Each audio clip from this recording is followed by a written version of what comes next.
Jika benar alam semesta begitu luas, pada kemana ya para alien? Apakah kita adalah satu-satunya makhluk hidup di alam semesta, atau adakah kehidupan lain selain di bumi? Pertanyaan-pertanyaan ini sebenarnya sudah lama dikemukakan. Sebuah paradoks antara teori yang mengharuskan adanya peradaban makhluk ekstraterestrial yang jauh melampaui kehidupan di bumi dengan absennya bukti ilmiah yang pasti tentang keberadaan mereka. Paradoks ini diberi nama Fermi Paradox setelah fisikawan Italia Enrico Fermi yang pertama kali menanyakan pertanyaan ini pada tahun 1950, dan tidak ada yang tahu jawabannya hingga saat ini.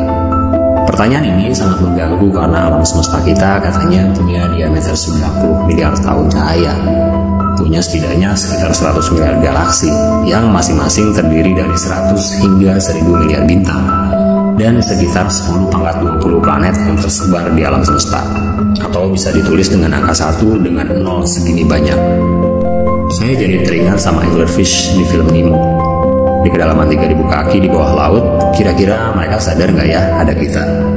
Ada kodok, cicak, kucing, kecoa, hingga bulan, matahari, dan bintang-bintang. Kelihatannya tidak.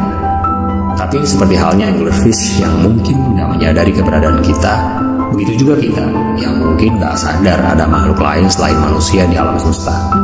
Meski begitu, setidaknya para ilmuwan kita telah mempelajari bahwa ada banyak sekali planet-planet yang jumlahnya mungkin triliunan yang layak huni di alam semesta ini. Nggak usah jauh-jauh di alam semesta yang luas, karena sangat sulit bagi kita untuk menjangkaunya. Cukup di galaksi kita, Bima Sakti, yang setidaknya punya sekitar 400 miliar bintang. Ada sekitar 20 miliar bintang yang mirip dengan matahari kita di sini. Dan diperkirakan sekitar 1/5 dari bintang-bintang itu memiliki planet yang ukurannya sama seperti bumi dan berada di zona layak huni, yang memungkinkan kehidupan untuk berlangsung. Anggap saja 1%-nya dari planet-planet itu punya kehidupan.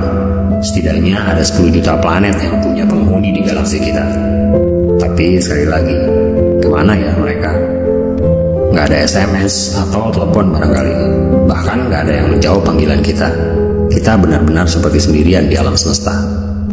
Galaksi kita Bima Sakti umurnya sekitar 12 miliar tahun, sedangkan bumi kita baru sekitar 4 miliar tahun. Jika kemungkinan kehidupan yang digambarkan oleh para ilmuwan itu benar, dan mungkin mereka sudah memiliki umur yang jauh lebih tua dari kita, bagaimana ya kira-kira peradaban mereka?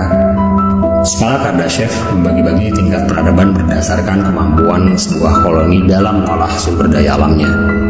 Peradaban tipe 1 adalah sebuah peradaban yang mampu mengolah seluruh sumber daya alam planetnya hingga 100%. Sedangkan bumi kita berada pada skala 0,7 di tahun 2010, dan diperkirakan baru akan mencapai peradaban tipe 1 beberapa ratus tahun lagi. Tipe 2 adalah ketika sebuah peradaban mampu menyerap dan mengolah sumber daya dari bintang terdekatnya. Dalam kasus kita ya matahari. Mungkin menggunakan sebuah alat seperti bola Dyson yang bertindak sebagai panel surya yang mampu menyerap energi matahari hingga bisa menghasilkan sekitar 70 juta kali konsumsi energi dunia dalam setahun.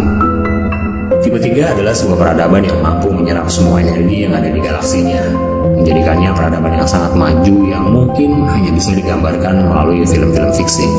Tapi sekali lagi, di manakah semua alien itu? Bukankah seharusnya alam semesta dipenuhi dengan pesawat luar angkasa? Ada beberapa teori spekulasi tentang keadaan ini. Salah satu teori yang paling terkenal adalah teori kekosongan galaksi, yang menyatakan bahwa keberadaan kehidupan lain di alam semesta sangatlah langka, dan oleh karenanya kita mungkin belum pernah bertemu dengan mereka. Teori berikutnya adalah The Great Filter yang diusulkan oleh Robin Hanson, yang menyatakan bahwa setiap peradaban akan menemukan Great Filter yang menghambat proses perkembangan sebuah peradaban. Bisa berupa banjir, gempa, tsunami, perang nuklir, atau asteroid yang menimpa bumi kita. Gak usah jauh-jauh, kita bisa berkaca pada diri kita sendiri. Setidaknya ada peradaban bangsa Maya, Sumeria, Romawi, Mesopotamia, hingga Atlantis. Peradaban-peradaban yang punya jaya akhirnya musnah dan hilang dengan sendirinya. Dan jangan lupa sama Perang Dunia I, Perang Dunia II. Dan seperti yang dikatakan Albert Einstein, aku tidak tahu senjata apa yang akan digunakan dalam Perang Dunia III. Tetapi Perang Dunia keempat akan menggunakan tongkat dan batu.